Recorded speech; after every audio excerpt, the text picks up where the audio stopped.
Hi hello welcome back my channel. இன்றைக்கி நம்ம பார்க்க போகிறது என்னென்னு பார்த்தீங்கன்னா ஹனி கேக்.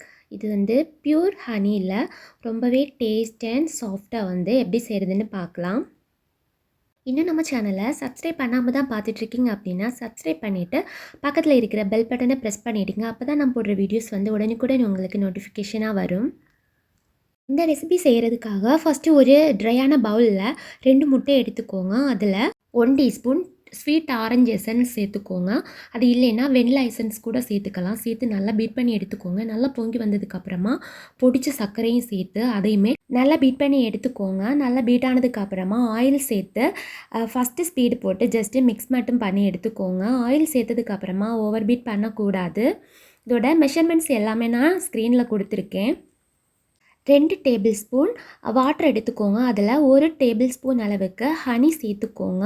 ஹனி சேர்த்து மிக்ஸ் பண்ணி வச்சுட்டு நம்ம பேட்டரில் மாவு சேர்த்து மிக்ஸ் பண்ணிவிட்டு எடையாக அதையுமே சேர்த்து மிக்ஸ் பண்ணி எடுக்கணும். நம்ம நார்மலாக ஸ்பாஞ்சு செய்கிறதுக்கு மில்க்கு சேர்த்து மிக்ஸ் பண்ணுவோம் இல்லையா? ஸோ வந்து அதை ஸ்கிப் பண்ணிவிட்டு அதுக்கு பதிலாக இதை நம்ம சேர்க்குறோம், அவ்வளோதான். இந்த மாதிரி செய்கிறப்போ ஹனியோட ஃப்ளேவர் வந்து ஸ்பாஞ்சு ஃபுல்லாகவே நல்லா அப்சர்வ் ஆகி கிடைக்கும். இப்போ இதை வந்து நம்ம ஆல்ரெடி க்ரீஸ் பண்ணி வச்சுருக்க ட்ரேயில் வந்து சேர்த்துடலாம். நான் வந்து 7 இன்ச்சஸ் டின் எடுத்திருக்கேன், ஸ்கொயர் டின்.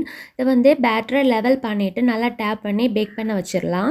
180 டிகிரியில் 10 நிமிஷத்துக்கு ப்ரீஹீட் பண்ணிவிட்டு அதில் வந்து நம்ம வச்சிடணும். அதே 180 டிகிரியில் 25 மினிட்ஸில் வந்து நமக்கு பேக்காகி கிடச்சிரும். டாப் அண்ட் பாட்டம் 2 ராடுமே ஆனில் தான் இருக்கணும்.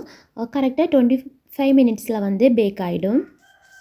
நம்ம யூஸ் பண்ணுற டின் சைஸுக்கு ஏற்பவும் பேக்கிங் டைம் வந்து வேரியேஷன் ஆகும். நான் வந்து 1/2 kgக்கான மெஷர்மெண்ட்டை வந்து 7 இன்ச் டின்னில் வச்சுருக்கேன்.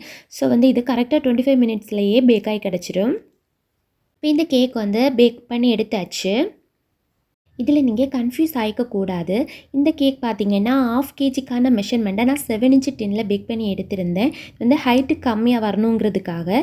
இதே வந்து நீங்கள் ஃபஸ்ட்டு பார்த்தது மாதிரியாக ஹைட்டாக வந்து வேணும் அப்படின்னா நீங்கள் 5 இன்ச் டின்னில் பேக் பண்ணி எடுக்கலாம். நான் ஏன் இந்த மாதிரி பண்ணேன்னா, இது பார்த்திங்கன்னா தெரியும், ஒவ்வொரு பீஸுமே தனித்தனியாக பாக்ஸில் போட்டு தான் கொடுக்கணும்.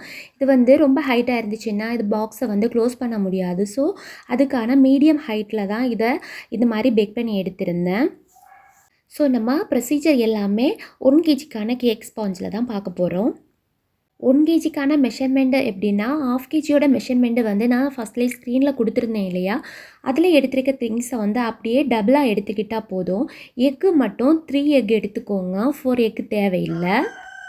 இது 1 kgக்கான மெஷர்மெண்ட்டில் அதே டின்னில் 7 இன்ச் டின்னில் பேக் பண்ணது தான். பாருங்கள், டின் ஃபுல்லாகவே நல்லா ஹைட்டாக வந்து பேக்காகி கிடச்சிருந்தது. இதை இப்போ டிமோட் பண்ணிவிட்டு நல்லா ஆற விட்டுறணும். 1/2 kg மெஷர்மெண்ட்டுக்கு 5 இன்ச் டின்னில் செஞ்சிங்கன்னா இதே ஹைட்டுக்கு அதுவுமே கிடைக்கும். ரிமோட் பண்ணிவிட்டு நல்லாவே கூலாக விட்டுருங்க. அது கூலாகிற டைமில் நம்ம ஜாம் வந்து ரெடி பண்ணிடலாம். இதுக்கு நான் 3 டேபிள் ஸ்பூன் அளவுக்கு ஜாம் எடுத்திருக்கேன். இது கூட 1 டேபிள் ஸ்பூன் ஹனி சிரப் சேர்த்துக்கோங்க. நம்ம ஸ்டார்டிங்கில் ரெடி பண்ணியிருப்போம் இல்லையா, அதுதான் பேட்டரில் சேர்க்குறதுக்காக. அதை சேர்த்து லோ ஃப்ளேமில் நல்லா மிக்ஸ் பண்ணி எடுத்துக்கோங்க. லோ ஃப்ளேமில் தான் வச்சு மிக்ஸ் பண்ணணும். நல்லா லிக்விட் ஆனதுக்கப்புறமா ஸ்டவ் ஆஃப் பண்ணிவிட்டு ஆற விட்டுருங்க. இப்போது இந்த கேக்கோட டாப் அண்ட் பாட்டம் 2 சைடுமே அந்த கலர் சேஞ்சாக இருக்கிற அந்த போர்ஷனை வந்து நான் வந்து ரிமூவ் பண்ணி எடுத்துக்கிறேன். இது போல் ரிமூவ் பண்ணிவிட்டு அதில் க்ரம்ஸ் இருந்துச்சுன்னா அதை வந்து நீட்டாக வெளியே எடுத்துருங்க. அப்போ தான் ஜாம் வைக்கிறப்போ கரெக்டாக இருக்கும். இப்போ பாருங்கள், ஜாம் ஆறுனதுக்கு அப்புறமா இந்த அளவுக்கு திக்காக வந்து நமக்கு இருக்கும். இப்போ இது கேக் மேலே வந்து நம்ம அப்ளை பண்ணி எடுத்துடலாம். பாருங்கள், இது போல். இது வந்து எந்த சைடு வேணாலும் நீங்கள் எடுத்துக்கலாம், டாப்பாக பாட்டமாக நல்ல லெவலாக இருக்கிற மாதிரி பார்த்து எடுத்துக்கோங்க. அது அப்போ தான் நம்ம இது அப்ளை பண்ணுறப்போ நல்லா ஷைனிங்காக பார்க்குறதுக்கு லெவலாக இருக்கும். இந்த மாதிரி அப்ளை பண்ணுறப்போ ஒன்று கவனிக்கணும், டாப் ஃபுல்லாகவே நல்லா அப்ளை பண்ணதுக்கப்புறமா சைடில் ட்ரிப் ஆகி வரதை இது மாதிரி தேய்ச்சி விடணும். சைடில் தேய்ச்சதுக்கப்புறமா டாப்பில் வந்து எதுவும் பண்ணக்கூடாது. சைடில் இருக்க க்ரம்ஸு டாப்பில் ஒட்டிக்கும். அதனால தான் இப்போ இதை ஃப்ரிட்ஜில் ஒரு 1/2 hour வச்சுட்டு பீஸ் போட்டு எடுத்துக்கலாம். அப்போ பீஸ் போடுறதுக்கு ஈஸியாக இருக்கும். அடுத்ததாக இதுக்கு டெசிகேட்டட் கோகோனட் பவுடர் தேவை. அது வந்து ஷாப்லேயே வாங்கிக்கலாம், நம்ம ஹோம்மேடாகவும் ரெடி பண்ணலாம். நான் ஹோம்மேடாக ரெடி பண்ணது தான். உங்களுக்கு தேவைப்பட்டுச்சுன்னா கேளுங்க, நான் ஷார்ட்ஸில் போடுறேன். 1 கப் தண்ணி, 1/4 கப் ஹனி சேர்த்து நல்லா மிக்ஸ் பண்ணி எடுத்துக்கோங்க. இப்போ இந்த கேக்கை வந்து ஒவ்வொரு பீசஸ்மாக எடுத்து அதில் நல்லாவே இது போல் சோக் பண்ணி எடுத்துடணும். திரும்ப அந்த சைடு ஃபுல்லாகவே இது மாதிரி டெசிகேட்டட் கோகோனட்டில் நம்ம இது போல் டிப் பண்ணி எடுத்தோம் அப்படின்னா ஹனி கேக் ரெடி.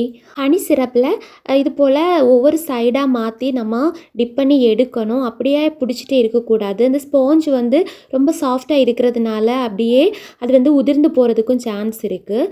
ஸோ வந்து ஓரளவுக்கு அப்சர்வ் ஆகிற அளவுக்கு அது வந்து டிப் பண்ணி எடுத்தால் போதும். அவ்வளோதான், ஹனி கேக் ரெடி ஆயிடுச்சு. இது வந்து 1/2 கேஜி 350லேருந்து 400 வரைக்கும் சேல் பண்ணலாம். பீசஸ் வந்து நம்ம எவ்வளோ பீசஸ் போடுறோமோ அதுக்கேற்ற மாதிரி தான். டோட்டல் அமௌண்ட்லேருந்து அந்த பீசஸை வந்து டிவைட் பண்ணிங்கன்னா சிங்கிள் பீசஸோட ரேட்டும் வந்து கிடச்சிரும். நீங்கள் ஷாப்பில் வாங்குகிற கோகோனட் பவுடரை யூஸ் பண்ணுறீங்க அப்படின்னா 3 டேஸ் வரைக்கும் ரூம் டெம்பரேச்சரில் வந்து ஸ்டோர் பண்ணிக்கலாம். அப்படி இல்லைன்னா நீங்கள் ஃப்ரிட்ஜில் தான் ஸ்டோர் பண்ணிக்கணும். ஆனால் டேஸ்ட் வந்து ரொம்ப செமையாக இருக்கும். கண்டிப்பாக ட்ரை பண்ணி பாருங்கள். ட்ரை பண்ணிவிட்டு எப்படி இருந்துச்சு அப்படிங்கிறத கமெண்ட்டில் சொல்லுங்கள். வீடியோ பிடிச்சிருந்தால் லைக் பண்ணுங்கள். சப்ஸ்கிரைப் பண்ணாமல் பார்க்குறவங்க சப்ஸ்கிரைப் பண்ணி சப்போர்ட் பண்ணுங்கள். டவுட்ஸ் இருந்துச்சுன்னா கமெண்ட்டில் கேளுங்க, நான் ரிப்ளை பண்ணுறேன். தேங்க்ஸ் ஃபார் வாட்சிங் bye tasty cakes and dessert.